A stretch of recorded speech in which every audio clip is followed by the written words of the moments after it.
বাসা থেকে বিয়ে ঠিক করে ফেলায় নিজের বয়ফ্রেন্ড শামীমের সাথে দেখা করতে এসেছে মনি।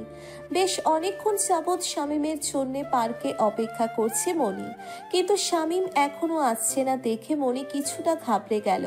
আর মাত্র 2 দিন পর মনির বিয়ে, শামীম এখনো কিছু করতে পারছে না দেখে মনি ওকে ফোন করে বলেছে যে ও শামীমের সাথে পালিয়ে যেতে চায়। তখন শামীম ওকে পার্কে অপেক্ষা করতে বলেছে, কিন্তু আজকে শামীম এখনো আসছে না দেখে মনির চিন্তার শেষ নেই। অবশেষে সকল অপেক্ষার অবসান ঘটিয়ে মনির সামনে আসলো শামীম। শামীম আসতেই মনিকে বলল, মনি, তুমি কি পাগল? এভাবে কেউ বাসা থেকে বেরিয়ে আসে? আমি তো তোমাকে বলেছিলাম না আসতে, তারপরও এভাবে এখানে এসে বসে আছো কেন? আর ফোন অফ করে রাখছো কেন? শামীম, আমি তো তোমাকে আগেই বলেছিলাম যে আমি আজকে তোমার সাথে পালিয়ে যাব, তাও আমি অন্য কাউকে বিয়ে করব না। কিন্তু আমি তো বলেছি আমি পালিয়ে যাব না। তোমার বাবা মাকে কতবার বোঝানোর চেষ্টা করলাম, কিন্তু তারা কি বুঝলো না, উল্টো আমাকে অপমান করে দিল। তাহলে এখন আমার কাছে এসছো কেন? আমার বাবা মা তোমাকে অপমান করলেও আমি তো করিনি, তাই না? আমি তো তোমাকে ছাড়া থাকতে পারবো না শামীম। তুমি আমার কথাটা একবারও কেন ভাবছো না? আমি এত ভাবতে পারবো না। যেখানে আমার কোনো সম্মান নেই সেখানে আমি থাকতে পারবো না। আই এম সরি মনি, আমি তোমাকে বিয়ে করতে পারবো না। তুমি তো এটা আমাকে ফোনে বুঝিয়ে বললে না। এখন যে আমি তোমার সাথে পালিয়ে যাওয়ার জন্য সবকিছু ছেড়ে এখানে চলে আসলাম, এখন আমি কোথায় যাব? আমি তোমাকে পালিয়ে আসতে বলিনি, তাই এখন তুমি কোথায় যাবে সেই দায়টাও আমার নয়। বাহ, কত সহজে কথাগুলো বলে দিলে, তাই না? আর আমি শুধু শুধু তোমার জন্য পাগলের মতো এখানে ছুটে এসেছি। তোমার পাগল হওয়ার পেছনে আমার কোনো হাত নেই। I am sorry. তোমার যেখানে যাওয়ার হয় তুমি যেতে পারো, আমি গেলাম। এই কথা বলেই শামীম পার্ক থেকে চলে গেল। আর আর মনি নিস্তব্ধ হয়ে শামীমের চলে যাওয়া দেখতে লাগলো। এরকম একটা ছেলের জন্য মনি নিজের বাড়ি ছেড়ে এখানে চলে এসেছে, এটা ভাবতেই এখন মনির ঘৃণা করছে। হাতে একটা সুটকেস নিয়ে পার্কের মাঝখানে একটা বেঞ্চে বসে আছে মনি। এতক্ষণে ফোনটা অন করেছে। ভেবেছিল শামীমের সাথে যেহেতু পালিয়ে যাবে তাই ফোনটা এখন অফ রাখাই ভালো, কিন্তু তা তো আর হলো না। তাই ফোন অন করে নিল মনি, আর বসে বসে ভাবতে লাগলো এখন বাসায় যাবে কিনা। এরই মধ্যে মনির সাথে যার বিয়ের কথা হয়েছে সেই ছেলে সাকিব ওকে কল করলো। ফোনে হাতে ফোনটা নিয়ে ভাবতে লাগলো ফোনটা রিসিভ করবে কিনা। এসব ভাবতে ভাবতেই সাকিবের ফোনটা রিসিভ করলো মনি। ওপাশ থেকে সাকিব বলল, মনি, তুমি কোথায়? সকাল থেকে তোমার ফোনে কল করেই যাচ্ছে, কিন্তু কল যাচ্ছেই না। আসলে ফোনে চার্জ ছিল না তো, আর সবার সাথে ব্যস্ত থাকায় আমি চার্জ দিতেও ভুলে গেছিলাম। ও আচ্ছা, তাই বলো। আমি আরো ভয় পেয়ে গেছিলাম। না না, ভয়ের কিছু নেই, আমি ঠিক আছি। আপনি কিছু বলবেন? হ্যাঁ, বলছিলাম বিয়ের তো আর মাত্র 2 দিন বাকি, তো আমি তোমাকে বাসরাতে কিছু গিফট করতে চাই। প্রথম ভেবেছিলাম তোমাকে সারপ্রাইজ দিব, পরে ভাবলাম যে সারপ্রাইজ দিতে গিয়ে যদি জিনিসটা তোমার মনের মতোই না হয় তাহলে কী লাভ বলো। তাই ভাবলাম তোমাকে জিজ্ঞেস করেই নেই। আপনার যা পছন্দ হয় আপনি তাই দিন। আপনি যা দেবেন আমার তাই পছন্দ হবে। না, তবু একবার জিজ্ঞেস করে নিলাম। আচ্ছা, আন্টি দিলে বেশি খুশি হবে নাকি পায়েল? আপনি আমাকে ভালোবেসে যা দিবেন আমি তাতেই খুশি হব। আমি খুব ভালোবাসি তোমাকে, এতটা ভালোবাসি যে জীবনে আর যাই হয়ে যাক না কেন কখনো তোমার হাত ছেড়ে দেব না। ছাড়বেন না, কখনো হাত ছাড়বেন না। মাঝ রাস্তায় হাত ছেড়ে দিলে যে খুব কষ্ট হয়, সে কষ্ট যে মেনে নেওয়ার মতো নয়। এই মনি, কি হয়েছে তোমার? তোমার গলাটা এমন ভারী ভারী লাগছে কেন? কিছু হয়নি, আমি একটু বাহিরে এসেছি তো, বাসায় গিয়ে তারপর আপনাকে কল করি। সে না হয় ঠিক আছে, তুমি এখন কোথায় আছো বলো, আমি এসে তোমাকে বাসায় নিয়ে যাই। না না, আপনাকে আসতে হবে না, আমি একাই যেতে পারবো। রাখি এখন। আচ্ছা ঠিক আছে, বাসায় পৌঁছে আমাকে একটা কল করো, কেমন? জি আচ্ছা, আল্লাহ হাফেজ। কথা বলে কান্না আটকে কল কেটে দিল মনি। এখন মনি খুব ভালো করে বুঝতে পারছে যে ওর জন্য সাকিবই হচ্ছে সঠিক মানুষ। মনি আর কিছু না ভেবেই হাতে ব্যাগ নিয়ে সোজা রওনা হলো নিজের বাড়ির দিকে। বাসায় গিয়ে অনেকে অনেক কথা জিজ্ঞেস করলো, কিন্তু মনি কারোর কথাই কোনো উত্তর না দিয়ে শুধু একটাই কথা বলল যে ও বিয়ের জন্য তৈরি। ব্যাস, তারপর আর কি। দেখতে দেখতে চলে আসলো ওদের বিয়ের দিন। বিয়ের দিন সাকিব আর মনিকে স্টেজে বসানো হলো। কাজী সাহেব যখন দুজনকে কবুল বলতে বললেন, এমন সময় হঠাৎ মনি খেয়াল করলো সাকিবের সাথে দাঁড়িয়ে আছে শামীম। শামীমও মনিকে দেখে অনেক অবাক হলো। শামীম বারবার মাথা নাড়া দিয়ে মনিকে কবুল বলতে নিষেধ করছে, কিন্তু এখন আর এসবের মানে কি? মনি অনেকক্ষণ দেরি করার পর অবশেষে কবুল বলেই ফেলল। সাকিবও 3 কবুল বলে মনিকে নিজের স্ত্রী হিসেবে স্বীকৃতি দিল। বিয়ের রাতে মনি যখন বাসর ঘরে সাকিবের জন্য অপেক্ষা করছিল, তখন সাকিবের সাথে শামীম সহ ওর অনেক বন্ধুরা আসলো।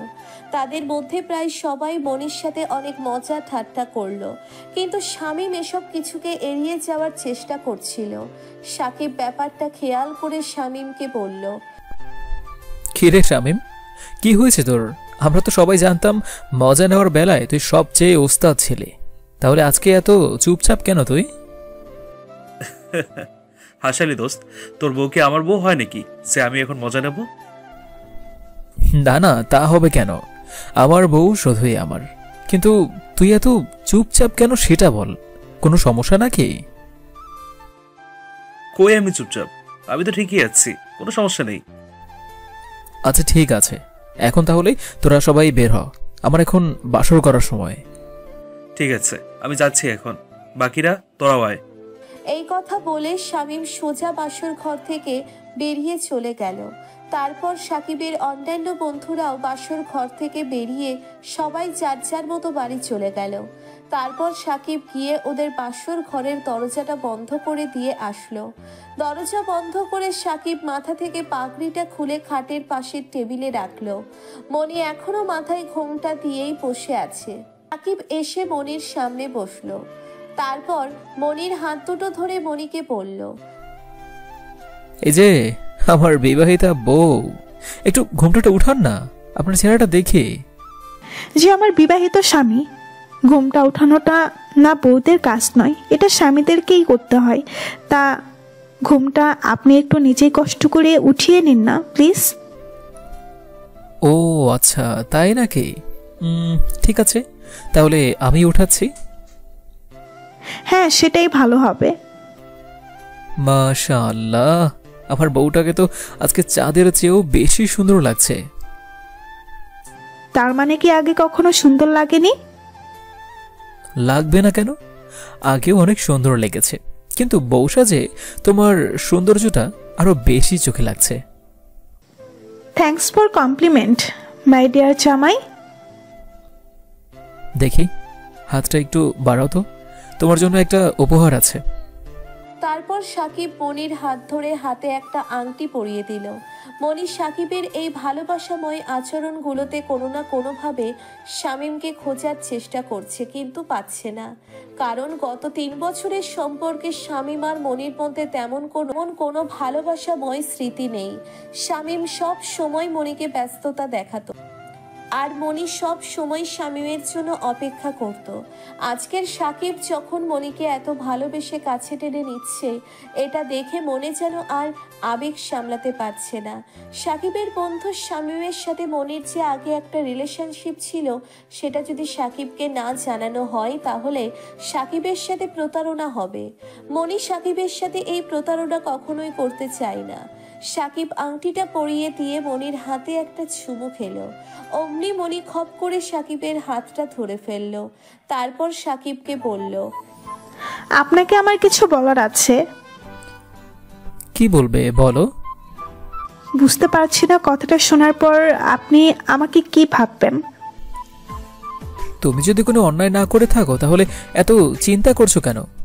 যা বলার পরিষ্কার মনে বলে ফেলো। আপনার বন্ধু শামীম আছে না? হ্যাঁ, ওই যে শেষে যে চুপচাপ রইলো, ওটাই হচ্ছে শামীম। আমি জানি আপনার সাথে বিয়ের আগে ওই শামীমের সাথে আমার একটা প্রেমের সম্পর্ক ছিল। আমি ভেবেছিলাম আপনাকে বিয়ে না করে আমি শামীমের সাথে পালিয়ে যাব, কিন্তু ও সিদ্ধান্ত নেওয়ার পরে আমি বুঝতে পারলাম শামীম আসলে কখনো আমাকে ভালোই বাসেনি। এত সহজেই শামীম আমাকে ছেড়ে চলে গেছে যে ওই দিন আমি পুরো ভেঙে পড়েছিলাম, কিন্তু সেদিন আপনার একটা মাত্র কলে আমি আবার নতুন করে বাঁচার কারণ খুঁজে পেয়েছি। এটা তোমাকে নতুন করে আমায় বলতে হবে না মনি, আমি এ ব্যাপারে আগে থেকেই জানতাম। আগে থেকেই জানতেন মানে? সেদিন পার্কে যখন তুমি সুটকেস নিয়ে দাঁড়িয়েছিলে আর শামীম তোমাকে বকাঝকা করে ওখান থেকে চলে গেল, তখন আমি ওখানেই ছিলাম। আমার এক বন্ধু রাফির সাথে আমি ওখানে গিয়েছিলাম। তারপর তোমাকে ওখানে সুটকেস নিয়ে দাঁড়িয়ে থাকতে দেখে আমি তো রীতিমতো অবাক হয়ে গিয়েছিলাম। পরে অবশ্য আসার পর তোমাদের কথোপকথন শুনে আমি পুরো ব্যাপারটা বুঝতে পেরেছিলাম। যখন দেখলাম শামীম চলে যাওয়ার পর তুমি একদম ভেঙে পড়েছ, তখন আমার মনে হয়েছিল ওই মুহূর্তে আমি ছাড়া তোমার আর কোনো ভরসার জায়গা নেই। তাই আমি তখন তোমাকে কল করেছিলাম। আপনি যেহেতু সব জানতেন, তাহলে আমাকে বিয়ে করতে রাজি হলেন কেন? আমাদের বিয়ে ঠিক হওয়ার আগে তো আমি জানতাম না যে শামীমের সাথে তোমার সম্পর্ক ছিল। যদি জানতাম তাহলে আমি চেষ্টা করতাম যেন শামীমের সাথেই তোমার বিয়েটা হয়। পরে যখন জানতে পারলাম যে ওর সাথে তোমার একটা সম্পর্ক ছিল, ততক্ষণে তোমাদের মধ্যকার ভালোবাসাটাই শেষ হয়ে গেছিল। তখন যদি আমি মানবতা দেখতে গিয়ে তোমাদের দুজনকে বিয়ে দিয়েও দিতাম, তবুও তোমরা সুখী হতে পারতে না। তাছাড়া শামীমের আরও একাধিক গার্লফ্রেন্ডের খবর আমি জানি, তাই জেনে শুনে এমন একটা ছেলের হাতে আমি তোমাকে তুলে দিতে পারিনি। এতটা ভালোবাসেন আমাকে? কবে এত ভালোবেসে ফেললেন আমায়? জানি না কখন ভালোবেসেছি, কিন্তু ভালোবাসাটা যে অতিরিক্ত মাত্রায় বেশি ফেলেছি সেটা জানি। আচ্ছা, আমাকে মেনে নিতে কি আপনার কোনো প্রবলেম হচ্ছে না? প্রবলেম হবে কেন? যদি প্রবলেম হতো তাহলে তো আমি নিজেই তোমার সাথে বিয়ে করতে মানা করে দিতাম, তাই না? কেন আপনার কোনো প্রবলেম হচ্ছে না? কেন আপনি আমাকে এত সহজে ক্ষমা করে দিচ্ছেন? কেন আপনি এত সহজেই আমাকে নিজের করে নিচ্ছেন? ভালোবাসি বলেই সব কিছু জানার পরেও তোমাকে মেনে নিতে আমার কোনো দ্বিধা নেই। সাকিবের মুখে ভালোবাসি কথাটা শুনে মনে আবেগ প্রবণ হয়ে সাকিবকে জড়িয়ে ধরল। সাকিবও মনিকে জড়িয়ে ধরল। মনি অনেক খুশি হয়ে সাকিবের চোখে মুখে গালে ঠোঁটে কপালে চুমু দিতে লাগলো। সাকিব মনি কি করছো? আমি শুরু করলে কিন্তু আর থামাতে পারবে না। আগে লাইটটা তো অফ করতে দাও। অফ করতে হবে না, আপনি আমার কাছেই থাকুন। আমি আপনার বুকে মাথা রেখেই শান্তি পাচ্ছি। কথা বলতে না বলতেই সাকিব মনিকে আরো শক্ত করে জড়িয়ে ধরল। তারপর মনির মাথাটা নিজের বুক থেকে উঠিয়ে মনির ঠোঁটে ঠোঁট ডুবিয়ে দিল সাকিব। মনিও সাকিবের ঠোঁটের পরশে একদম শান্ত হয়ে গেল। সাকিব আস্তে আস্তে মনির ঘোমটাটা খুলে ফেলল। এরপর আস্তে করে একটা টান দিয়ে মনির ব্লাউজের পিছনের ফিতাটা খুলল। মনির কোমরের খালি অংশে যখন সাকিবের হাত লাগলো, তখন মনির পুরো গা শিহরিত হয়ে উঠল। সাকিব মনির বুকে পিঠে নিজের ভালোবাসার পরশ ছুঁয়ে দিল। তারপর আস্তে আস্তে ওরা হারিয়ে গেল ভালোবাসার রাজ্যে। পরের দিন সকালে সাকিবের ঘুম ভাঙল মনির বুকে। মনি তখনও আরামে ঘুমোচ্ছে। সাকিব মনির এই ঘুমন্ত চেহারাটা দেখে আরো শক্ত করে সাকিবকে জড়িয়ে ধরল। একটু পর মনি আস্তে আস্তে চোখ খুলল।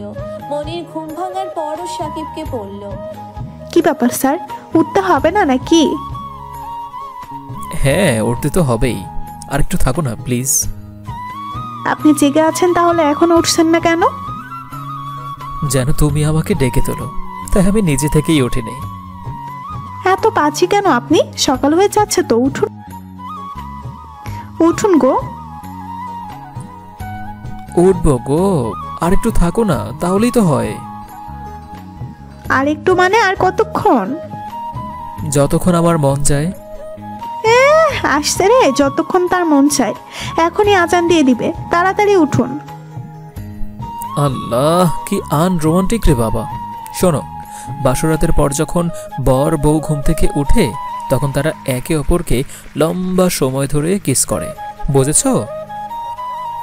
সারা রাত অনেক হয়েছে এসব, এখন আজানের সময় হয়ে যাচ্ছে, উঠুন না প্লিজ। কিস না করলে আমি ছাড়বো না তোমাকে, নিজে উঠবো না আর তোমাকে উঠতে দেবো না। কি যে করছেন আপনি? ছাড়ুন না প্লিজ। প্রথমে আদর, তারপর যাওয়া। সাকিব এভাবে বারবার জেদ করাতে মনি এবার আর না পেরে সাকিবকে একটা কিল বসায়। সাকিবকে একটা কিস করে দিল। মনি ভেবেছিল একটা কিস করেই পালিয়ে যাবে, কিন্তু সাকিব ওকে এখান থেকে উঠতেই দিল না। উল্টে আরো বেশি করে আষ্টে পৃষ্ঠে জড়িয়ে নিল নিজের সাথে, আর মনির পেটে সুরসুরি দিতে লাগলো। মনি জোরে জোরে হাসি শুরু করলো। তারপর সাকিব নিচে উঠে গিয়ে মনিকে টান দিয়ে নিজের কোলে তুলে নিল। কোলে করে নিয়ে ওয়াশরুমের দিকে গেল। তারপর দুজনে মিলে গোসল করলো। ততক্ষণে আজান দিয়ে দিয়েছে। তারপর ওরা গোসল করে এসে এরপর নামাজ শেষ করে উঠে মনি নিচে গেল। এতক্ষণে সবাই উঠে গেছিল। এভাবে নর্মালি ওদের কিছুদিন কাটলো। একদিন ড্রেসিং টেবিলের সামনে বসে চুল আঁচড়াচ্ছিল মনি।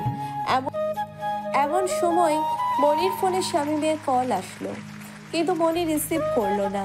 একটু পরে আবারও কল আসলো, কিন্তু তবুও মনি রিসিভ করলো না। পরপর দুবার যখন রিসিভ করলো না, তখন মনির ফোনে একটা মেসেজ করলো শামীম। মনি প্রথমে মেসেজটা দেখতে না চাইলেও তারপর আবার দেখলো। মেসেজে লেখা কলটা রিসিভ করো কথা আছে। মেসেজে আসার 3 মিনিট পর আবার কল আসলো। সাকিব এতক্ষণ গোসল করছিল। তৃতীয়বার যখন কল আসলো তখন সাকিব গোসলখানা থেকে বেরিয়ে গেছে। মনি ফোনটা তুলতে না চাইলেও সাকিব তুলতে বলল। মনি সাকিবের কথা মতো কলটা রিসিভ করলো। কল রিসিভ করে মনি বলল, হ্যালো শামীম ভাই, বলুন। ভাই মানে? তোমার ভাইকে? কেন? আপনি? আমি তোমার ভাই হলাম কিভাবে? কিভাবে আবার? আপনি আমার স্বামীর বন্ধু, তাহলে তো আমার ভাই হলেন। তাই না? যে স্বামীর সাথে সম্পর্কের জোরে আমাকে এখন ভাই বলছো, সে কি জানে যে বিয়ের আগে তোমার সাথে আমার প্রেম ছিল? না, জানে না। জানলেই বা কি হবে? কি হবে? আমি জানি সাকিব কতটা পজিটিভ। ও জানতে পারলে তোমার ডিভোর্স দিয়ে দেবে। কি বলছেন এসব? প্লিজ এইরকম কিছু করবেন না। ওকে জানাবেন না প্লিজ। 100 বার জানাবো আমি।